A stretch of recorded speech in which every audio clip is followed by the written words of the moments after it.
2、3，来。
50人合唱团是何时创立的呢？那当初创立这个合唱团的想法和宗旨是说，跟政府立案的话，大概是100年的时候，民国100年的时候。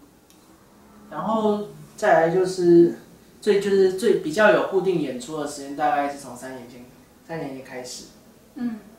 那我们当初创立这个团的想法，其实就是想要让我们就是在50、43到各地的学长姐能够回来，有一个地方聚集练唱。那很多人可能他们是没有机会再上合唱团，那我们希望可以有这个机会让大家重拾唱合唱团的乐趣。我们刚开始创立的时候，会有遇到哪些困难？刚开始创立，因为最大的困难就是因为大家都毕业了，那所以可能有人升学，有人工作，大家就四散各地，所以在召集人上是比较困难的。就是他聚集人练唱的时候，这一点是比较困难的。那除此以外，其实在资金方面，其实也是有一点小小困难，还有练唱场地，因为就是在于我们的团员人数一开始如果不多的话，其实等于说团费的收入来源是比较少的。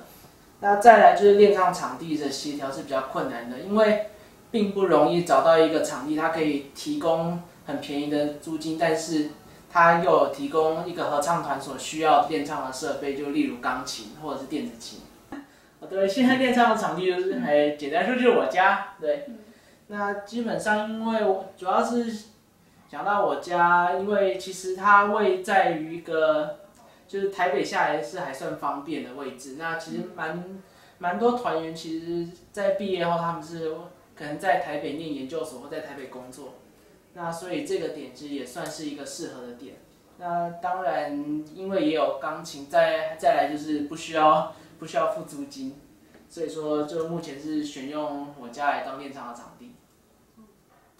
好，那今年接下来的表演会有哪些表演？可以介绍一下。OK。今年7月一开始会先支援在校合唱团，那也就是我们以前一直在做的事情。那过了7月以后，大家预计会在12月的时候，就我们自己独立惩罚。那这一次的话，预计相较于前2次的话，会希望就是有更多的就是中英文老歌流行歌的系列，就是在我们的演出 part 里面。